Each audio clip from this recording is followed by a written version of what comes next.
I was actually sitting in front of my computer contemplating how to take my life that night. When you fall, you continue to get back up, because at some point there's going to be this moment of breakthrough.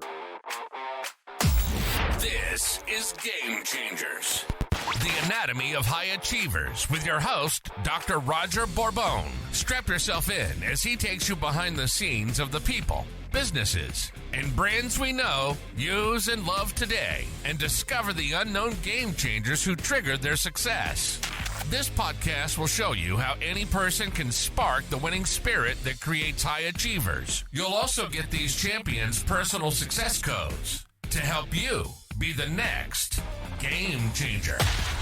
Now, from the Dr. Pure Life Clinic headquarters in Austin, Texas, it's showtime with your host, Dr. Roger Borbon.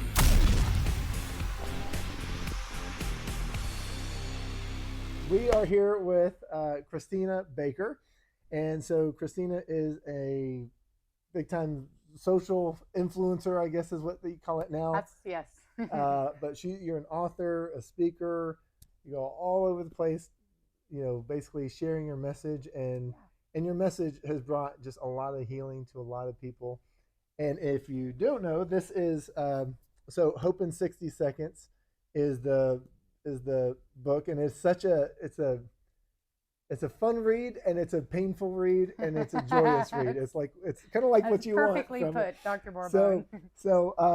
So anyway, I'm really excited to have you join us on the podcast.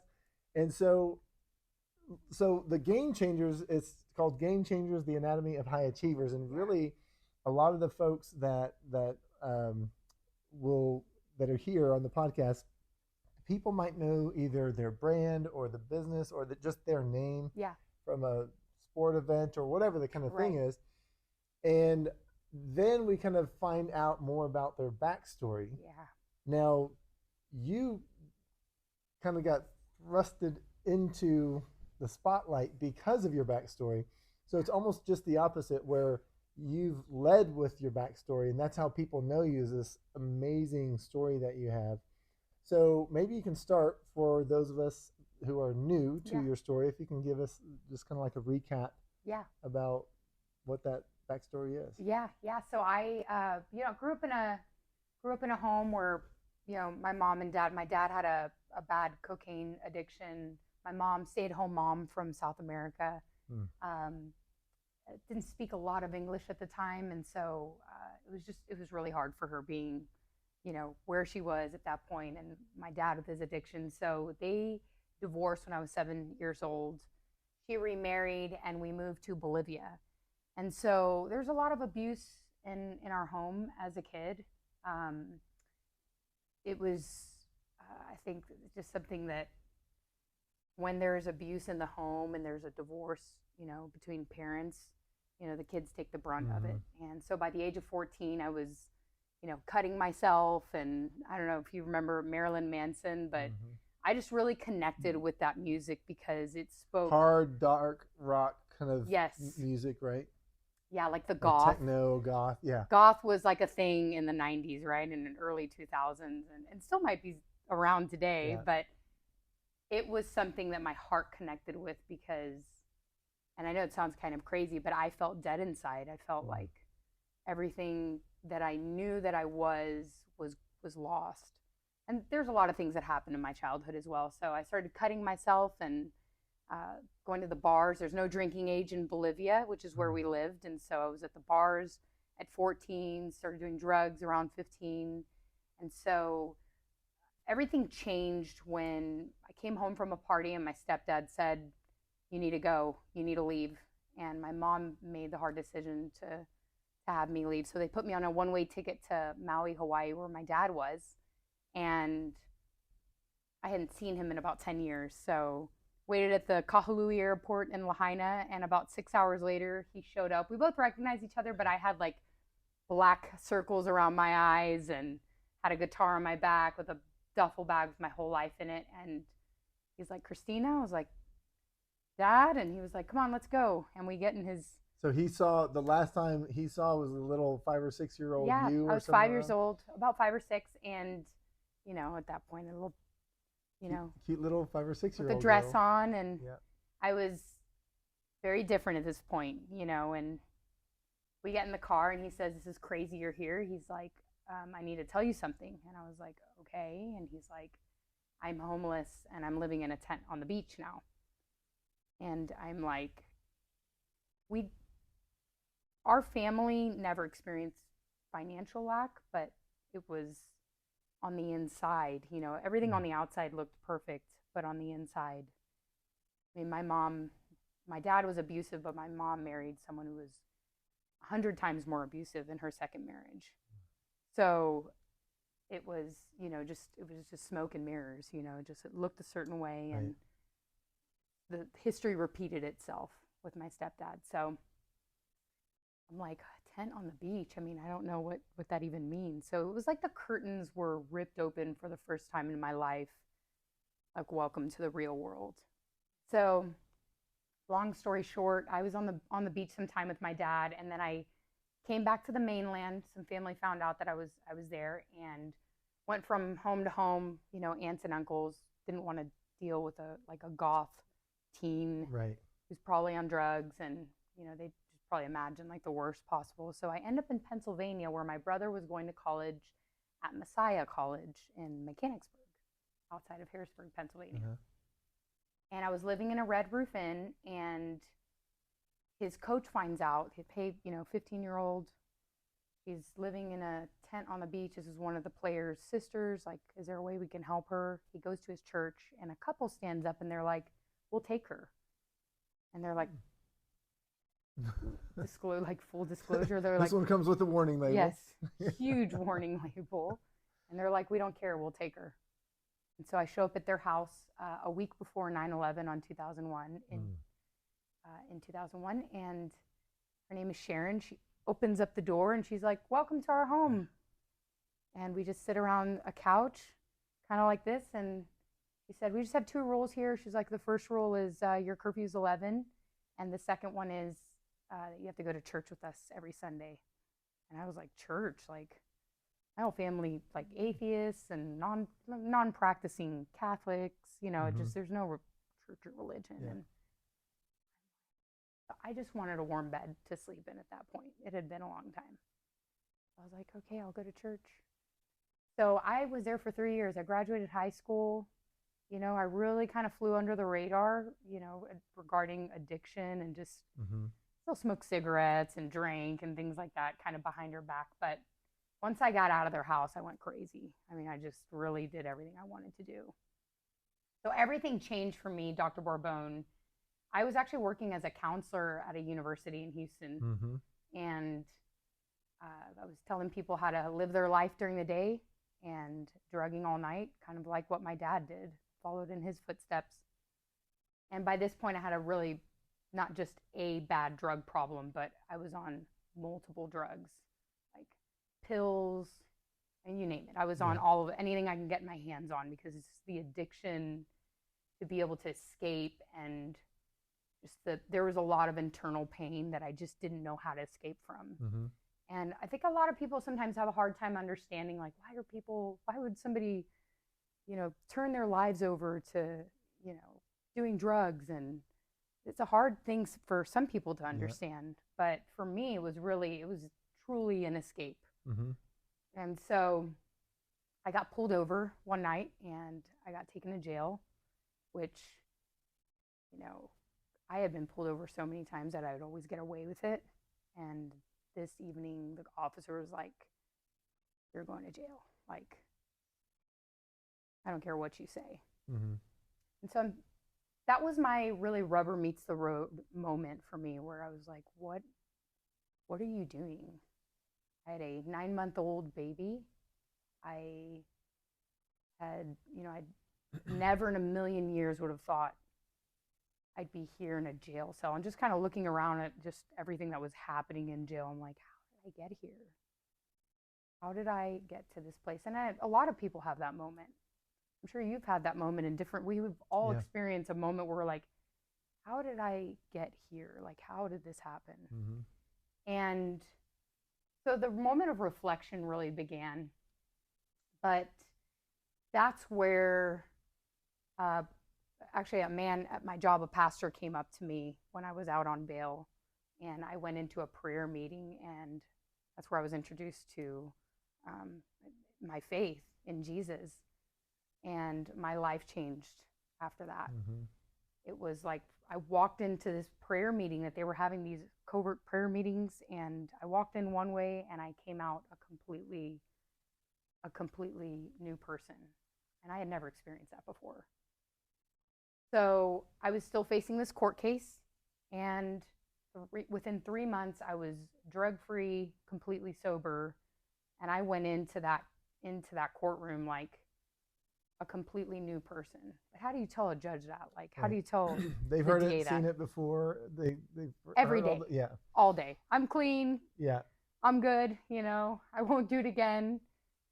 But I had really, and not that I was trying to get clean because of this case, but I had made a decision. I want to be clean because I want to be the mom that Evan deserves.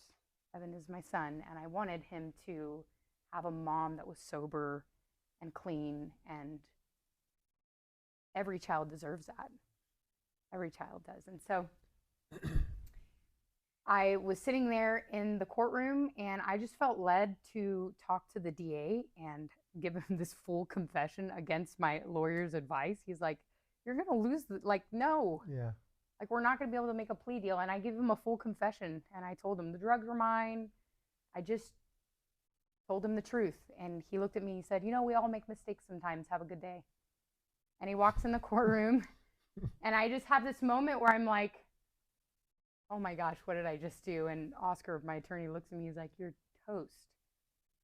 And I'm like, "Yeah, I'm toast." And I sat in the courtroom, and I just, in my heart, I was like, I asked God, I was like, "Just take care of my son, and I'll tell everybody about who you are in jail." So my moment of surrender came. And I think that's something that we think like we've, come to that place in our life where we've really surrendered everything. Right. But I really wasn't. When I had walked into that courtroom, I still had an idea of the way things were supposed to go. Mm-hmm. And next thing I know, my attorney walks up to me, holds up a yellow piece of paper that changes my life, and it says order of dismissal. And I knew that was the second chance that I had been asking for and praying for. Mm-hmm. And I ran out of the courtroom, ran, and got on my knees and screaming at the top of my lungs like a crazy person. I know I look crazy. Actually, I know there was somebody that knew my mom who was in the courthouse. 10 years later, I found out that she had seen me and thought Carmen's daughter's gone mad. I was totally crazy.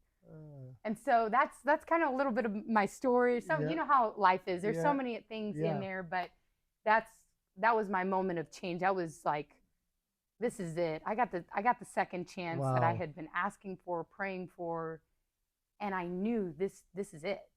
This is it. Like, this is better make this right this time, because I just knew in my heart. I was like, I kind of felt like this was it. Mm-hmm. This was my chance. So. Wow. I mean, just kind of in the sentiment of what this podcast is there's you, and really what we're looking at is the game changer for this person on the couch. Yeah. And I just heard, is it the family who raised their hand and said, "We'll take her"? Is it is it the cop who wouldn't let you off? And then, but ultimately, it sounds like there's this covert prayer meeting going on, and there's a gentleman that invited you to that, and that's where you came in one way and a different person walked out.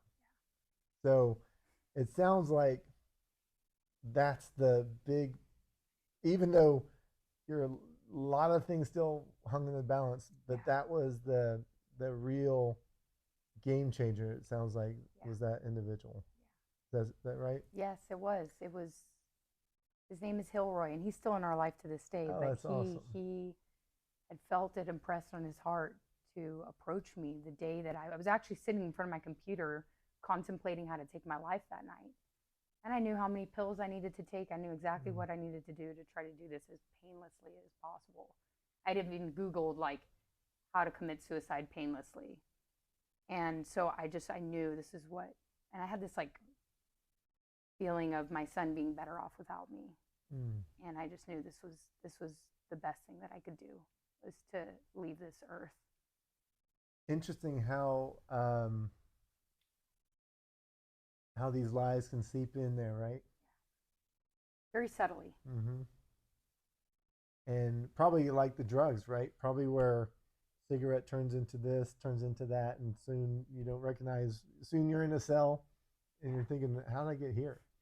And ultimately then you end up Googling something like, how can I do this painlessly? It's better off for him. I mean, all these stories that kind of, it's so easy to kind of fall into, I imagine, because we don't just flip a switch and we're just there.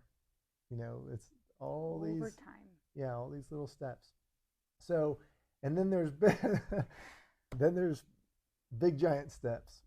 And so you made a leap, it sounds like, where something, like you said, or something in my heart that just said, I just need to talk to this DA about, I just need to say, hey, here's the truth.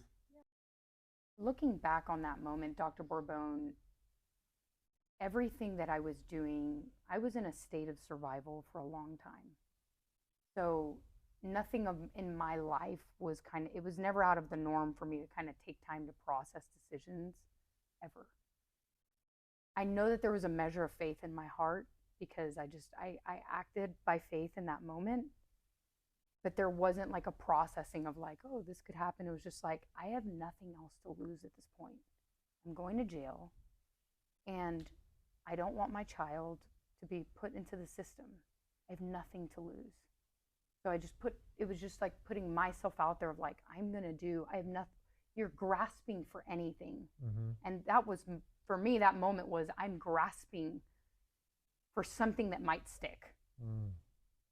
And so I just, by faith, I felt very strongly impressed in my heart that I was supposed to talk to him and tell him the truth. And the people that were in my life at that point, they were discipling me in my faith and everything, and they would tell me that God was truth.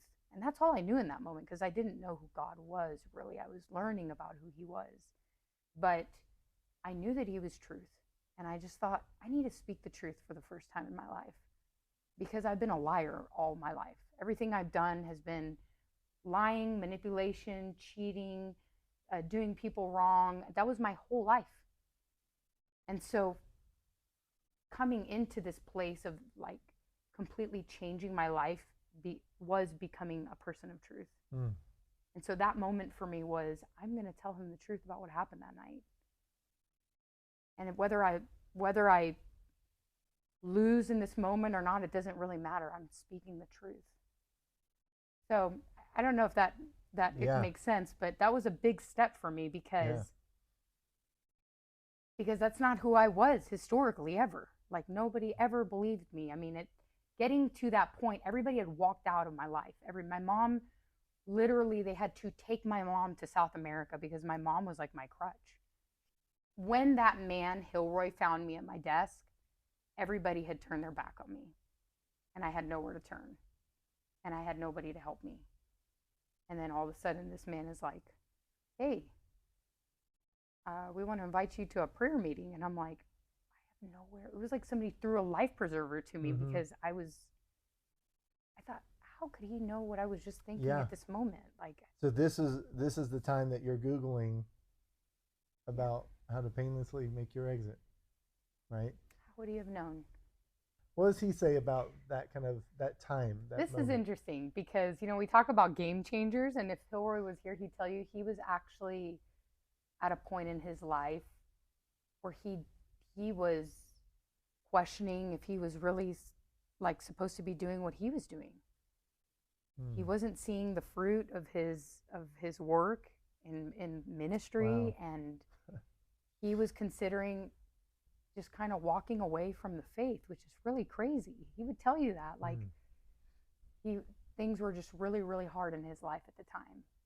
And it's very hard to think that, because to me, he just looked like a giant, somebody that just knew it all and had it all together. And here he walks up, and then to find out years later that he was at a fork in the road in his life, and then seeing my conversion and what happened with me caused it. That was like everything was solidified after that, and it was just it solidified him. Hey, he felt that his faith was strengthened, and he knew what he was called to do and why he was made for what he was made for, seeing what he saw, because it was really crazy, Dr. Borbon. Yeah. What was happening, I was at this huge office. I mean, people saw me one day as this crazy party girl, which I was getting ready to get fired pretty soon. And I went from that to this just really transformed. Just completely transformed. We hear of these stories like, wow, that's so incredible. But I went into a very, very deep valley. And it was in that valley where those little things that you spoke of really began to change. The color of my hair, the clothes that I wore, all the things that you mentioned were small things that I really felt needed to be addressed, because we are a product of our environments. And one of the first things that just kind of went were the people that I hung out. I knew that I could no longer associate with the people that were a part of my life then. Wow. Which was really, really hard, because those were the people that I partied with, drank with, did drugs with, and that was like my life. And I realized, wow, one of the things I wanted to quit doing so bad was smoking cigarettes, because I used to smoke 2 packs a day. But I knew that when I drank, I would smoke cigarettes. It was like one little connection to the other, where I was like, I want to quit drinking. I want to quit smoking. And it was just all these little small details. It was like, I have to quit doing this. But the associations and the people I spent time with was a huge factor in all of that. Because once I separated from these groups of people, now all of a sudden there wasn't that temptation for me to do certain things anymore. And now I had to really overcome those obstacles of like the desire to want to do certain things, but not having them in the picture made it a lot easier. Right. So people, that was like the very first thing to go. Just the people, which is a big deal. So tell me about the reaction of, because this is your crew, right? Yeah. These are the people who know you, and now suddenly they don't know who this person is, right? Yeah. So what was that like, and was there animosity, or were they happy for you to change? Yeah. So tell me a little bit about that.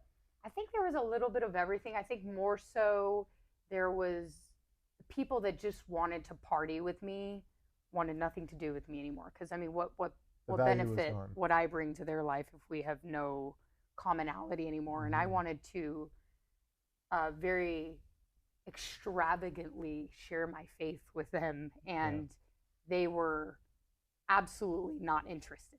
So that was kind of that was very easy. Yeah. They removed themselves.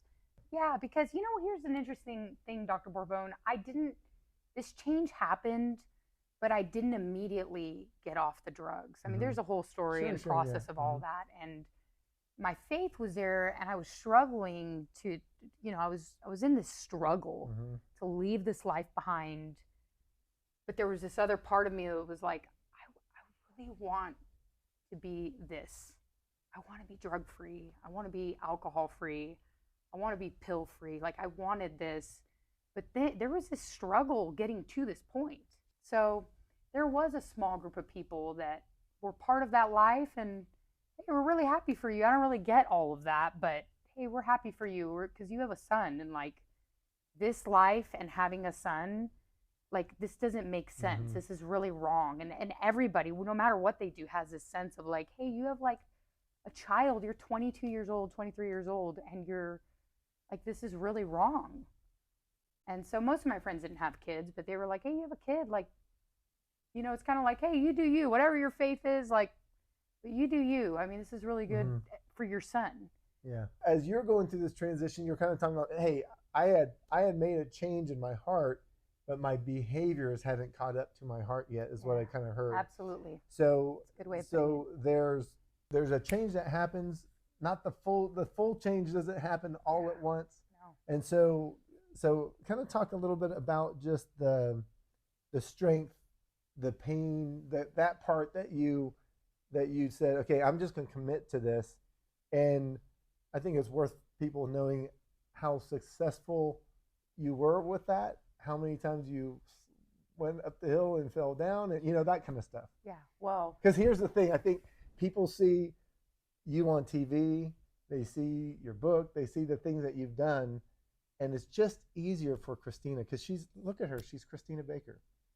So this is one of the things that I think is a misconception that others have, is like people who've done XYZ, somehow it's easier for you. So kind of talk about that, that struggle to meet your actions where your heart was. Yeah. Well, first of all, I think one of the best pieces of advice I was given at the very beginning was, Cristina, you're going to struggle, you're going to fall a million times, but what is going to be a game changer is that you get back up. And Hilroy said that to me.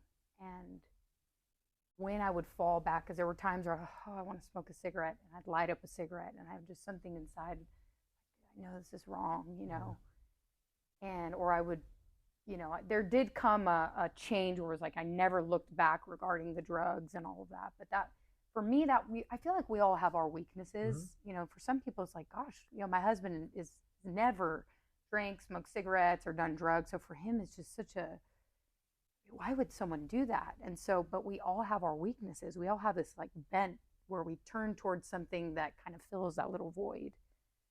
And struggling, falling down, getting back up, and finally getting to that place of having victory was a part of the process. But falling a million times, like it wasn't just, it was like again and again and again and again, until there did come a moment where it was like, I'm never looking back now. And Dr. Borbon, our entire lives, my entire life has been that. I mean, to this day, there's always something that I feel like we're struggling with. Everybody's got something that they're struggling with, that we have to fall down, get back up, fall down. I remember you telling me one time, you said, when I came here, and you said, it's going to be, your healing is going to be, I'm sure we can get to that at some point here, but it was something that stuck with me, because it was almost a parallel, it was almost like a parallel description of what Hilroy said to me when I began my journey. He said, you're going to fall down, but just make sure you get up. Yeah. Like, whatever you do, don't get stuck there. Just don't quit. Just whatever you do, it was like, just do not quit. Don't turn back. Just fall. Don't think about it, and then get back up and keep pressing. He just kept, he stuck his arm out and he said, just keep pressing towards the mark, is what he told me.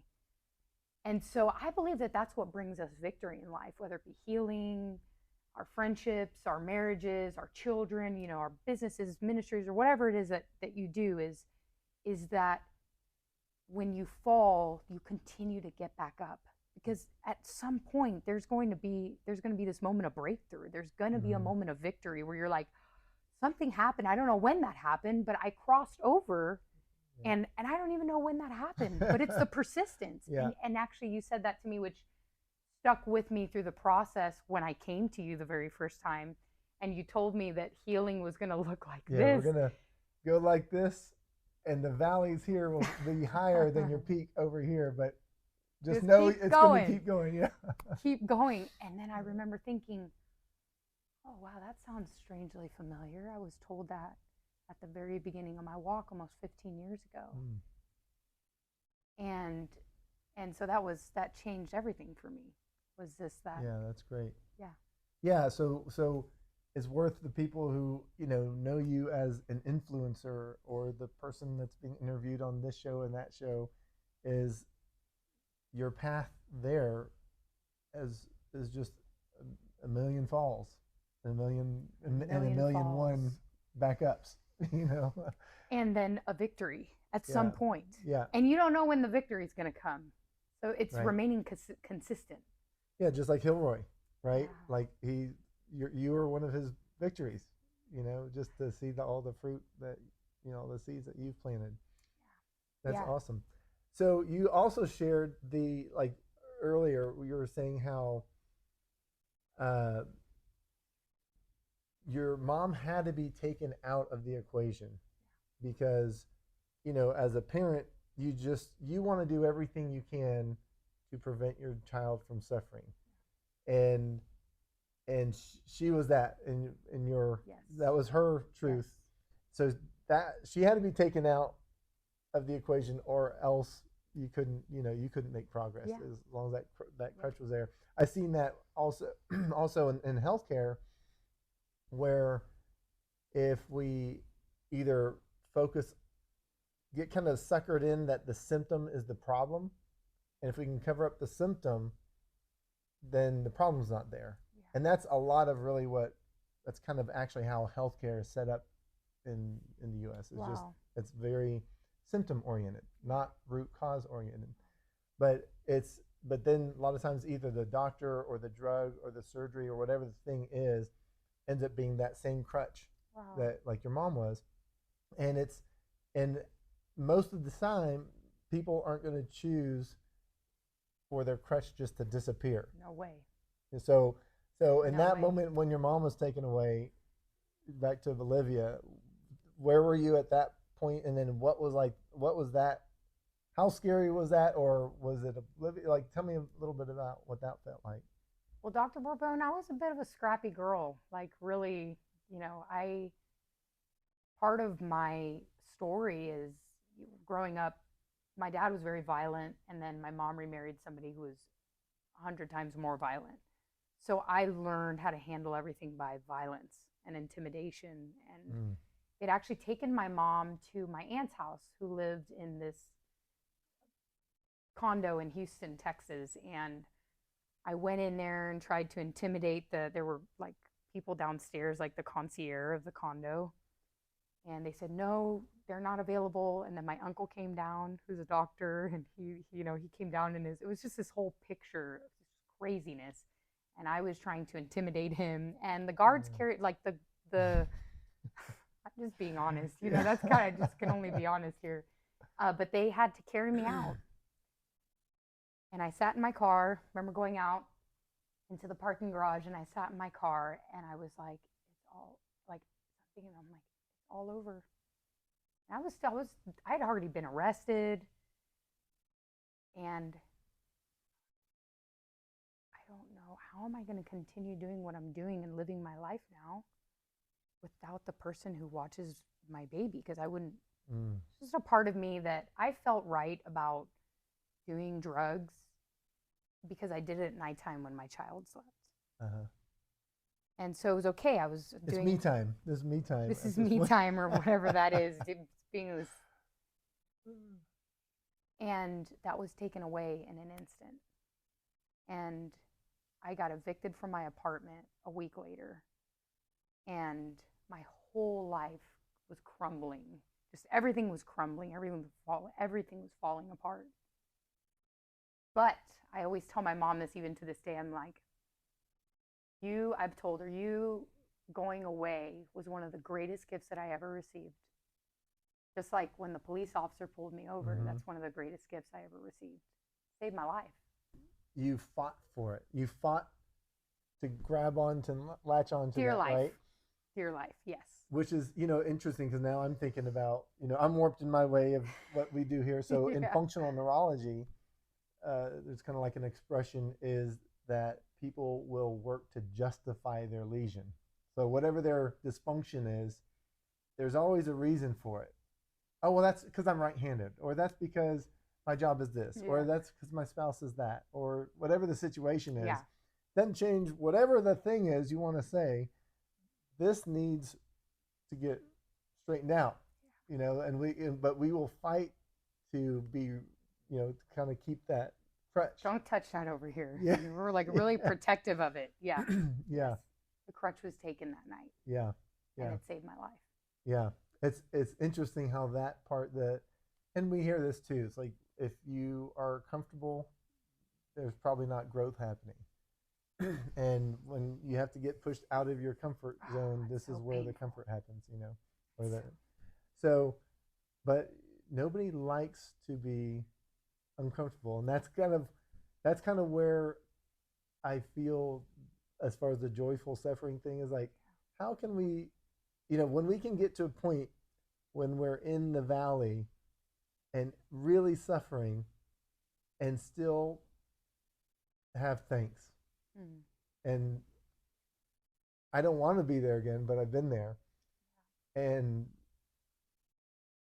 I just remember in my valley thinking, having some, having gratitude for what I'm going through at this moment. And on my side, it was, I never thought about if I didn't have a relationship with God, because I just do.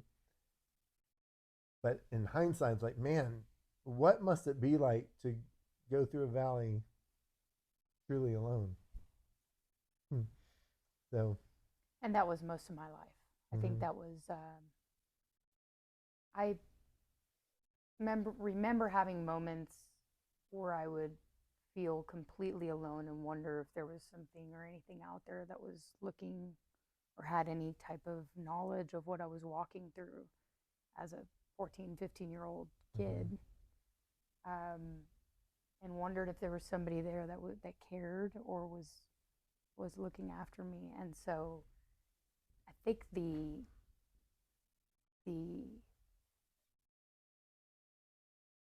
that moment in that break room at that university was so intense for me, because I received something in my heart that, by faith, that actually there was somebody walking with me through this now. So I wasn't going to have to walk through these valleys alone anymore. That's what hit me so hard. I mean, I just remember looking up going, I have actually not been alone this whole time. That was very intense for me. That is what changed me. Because I didn't know who or what, or if there was anything out there, but what changed me was like, somebody's been here the whole time. Wow. You had that. That's what went through your internal monologue at that point. That's what changed me. That's what changed me.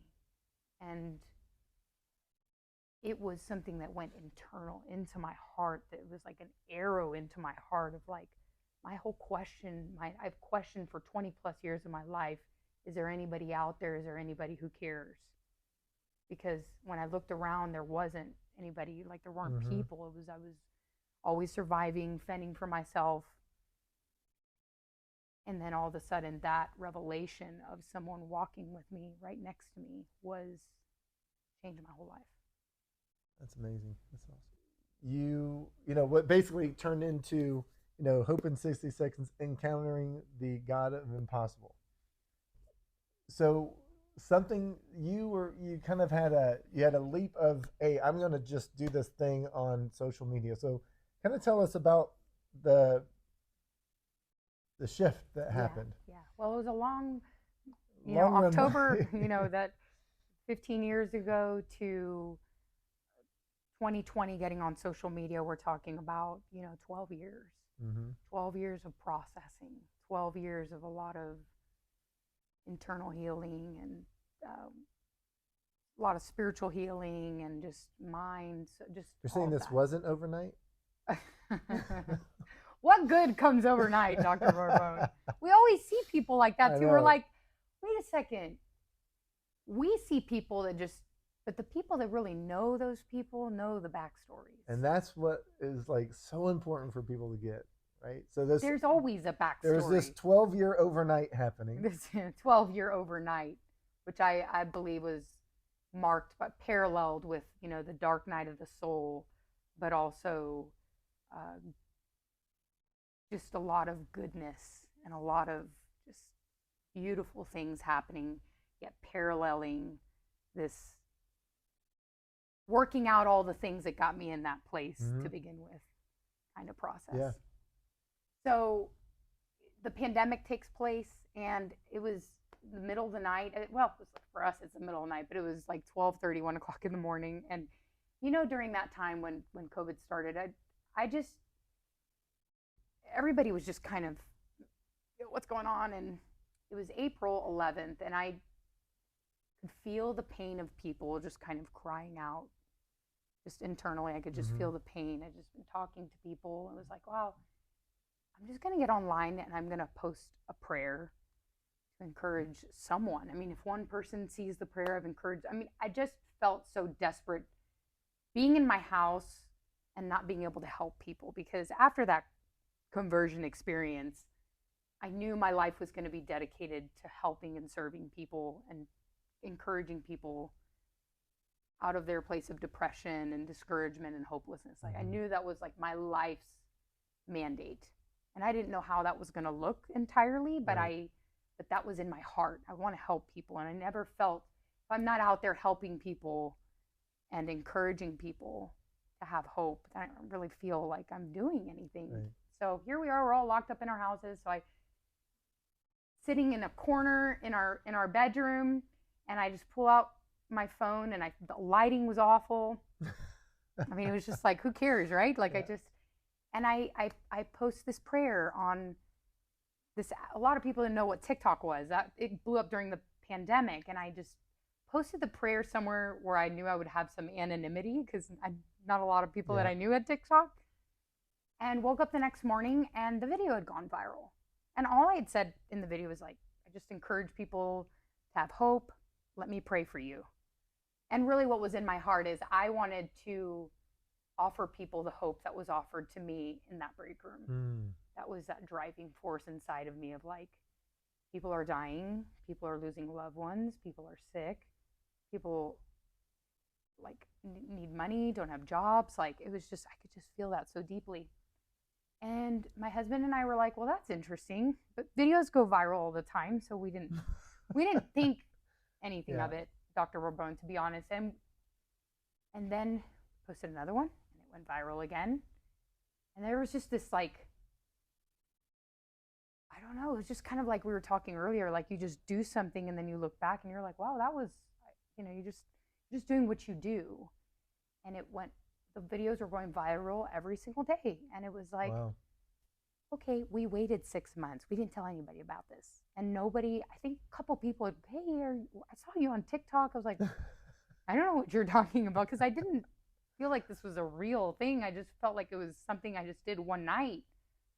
I didn't have any plans. I've never really been a social media person before this either. I've always contact with people, put my hand on your shoulder, and, I'm just that type of person. But it was the only way we could communicate during the pandemic. So I'm like, fine, I'll throw out all my whatever I think about social media and do this. Yeah. And so 6 months later, we realized, okay, something's going on here. We better talk to some people. We talked to some friends, and this is when people started reaching out, asking what the story was behind the prayers. Because at the time, TikTok would only allow you 60 seconds, and I would share 60 seconds of, this is when I went to jail, or this is when I was living in a tent with my dad, or this is when I had brain surgery, and just real quick. And then people were like, is there a book? Is there somewhere we could read more about, like, what's the passion behind all these prayers? And so that's how all that started. It was not something that we were. Yeah. And there's nothing wrong with that. We have great friends that have built their platforms, and, they get a big break, and it's amazing, and it's a blessing to a lot of people, but it is not something that we were. It's not what you were after. Not looking for in any way, shape, or form. I'd come to a place in my life where, for the first time, I had so much just peace. I was really happy just living in my white picket fence with my dogs and my husband and our son. And this is just wonderful. Like, I've never experienced stability before. This is great. And so this was a bit of a kind of a monkey wrench all of a sudden. I'm like, wait a second here. This is not what I was envisioning, which isn't that what life is like? Yeah. Nothing ever goes the way we think it's going to go. We make all these plans, Yep. and it always goes differently, doesn't it? It's like Yep. it never goes exactly the way we think it's going to go. So that's what that experience was like for me. Oh my gosh. And then you had told me before at a point that it was you really labored on, am I really going to write this book? Probably the hardest thing I've ever done in my life was write that book. Wow, amazing. Yeah. I think there was, when I was writing, I remember the thing that really caught me off guard with writing was that there was the trauma that I went through, and then there was, and reliving that, and then there was the realization of what I didn't receive as a result of the trauma. Mm. And that was big for me because I'd never processed that. You mean like the opportunity, like the thing that you missed out on because you chose this way? Because I chose this way, or for instance, something as simple as mom and dad are no longer together. And so there was just the fleeting thoughts of, the Christmases where the family was apart, and really having to actually process that for the first time in my life at 30. At the time I was 37, 36 years old, and I'm processing now my life, the things that I didn't, I remember one experience when my dad and I were living on the beach, and I remember he would take me to the aquatic center to take a shower, and I remember seeing people like they were all on vacation, and just because that's what you do when you go to Hawaii and you're on vacation, and all their families and mom and dad, and we're going to the Hard Rock tonight. I remember these are things that just stuck with me. And I remember being just a lot of shame and embarrassment of like where I was, and because I didn't really come from that, and having that feeling of like, I don't really know what that feels like to have parents around me that are caring for me.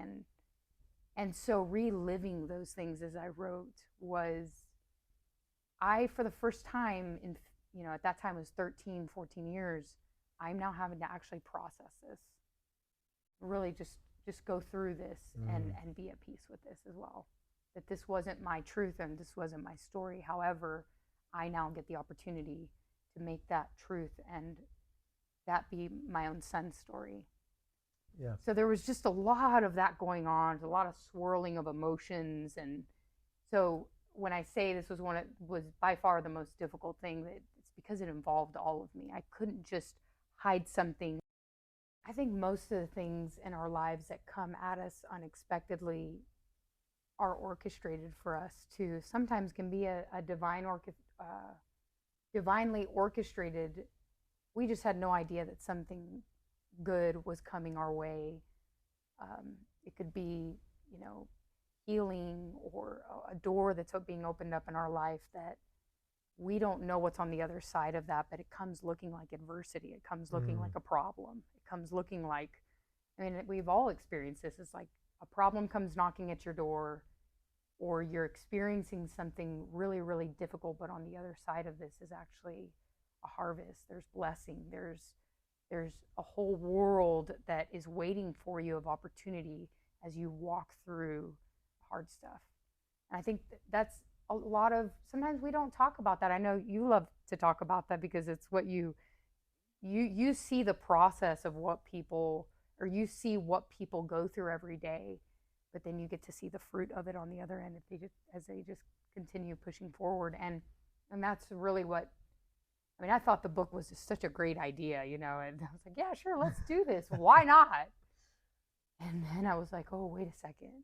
But it was an opportunity for me to finally, after so many years, sit and be still.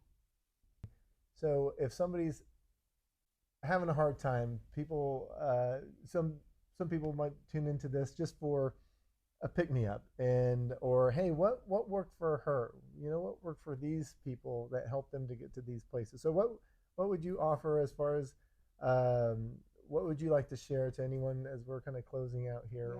Yeah. As far as the hope in 60 seconds, what's some hope that you'd like to cast out there for somebody? The biggest game changer for me was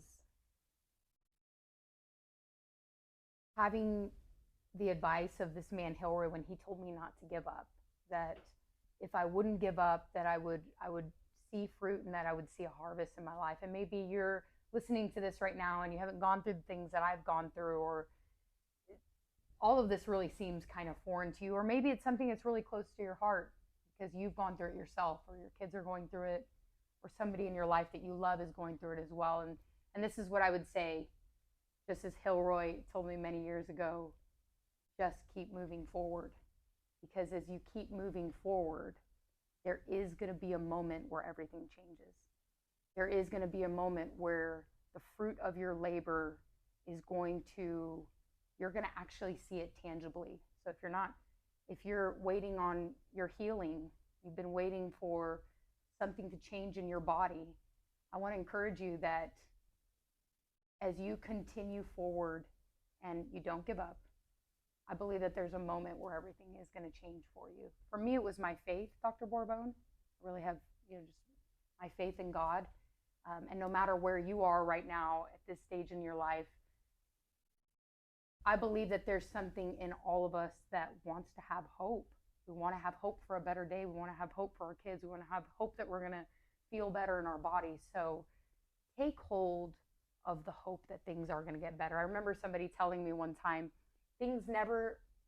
look back on your life and just see that things always work itself out. And maybe it didn't work out the way that you wanted it to work out, but things somehow, some way always work themselves out. I think just kind of taking hold of that hope for today that, things are going to work out. And maybe even saying that out loud. I believe there's a lot of power when we just speak what's true, even though our circumstances are looking a certain way, that we speak out what we really want to see, even though it may not be the truth of the moment, that I am going to be healed and I'm going to get better. There's something, and I know that neurologically you could say a lot about that, Dr. Borbon, is just speak it out and say that things are going to get better. The sun is going to come up again in my situation, for my kids, for my marriage, or whatever it is that you're facing today, but just not losing that hope. That's awesome. Thank you so much. Well, thank you for sharing all, your story is amazing. Even more amazing is just who you are every day authentically. It's just, I've gotten to spend some time with you, and it's just what you put out there. It's real. It's authentic. I know a lot of times with the influencer world, there could be, hey, this is me on the film, on the camera. Yeah. This is really, yes, this really is you. So I appreciate you sharing yourself with us, Dr. Borbon. And I hope that we go spread the hope around. So thanks for joining us on Game Changers. Yes, thank you, Dr. Borbon. All right, that's a wrap. Are you curious about an Austin-based personality, business, or brand you want to know the Game Changer backstory of and learn what led to their success? Send your nominee to info@drpurelife.com.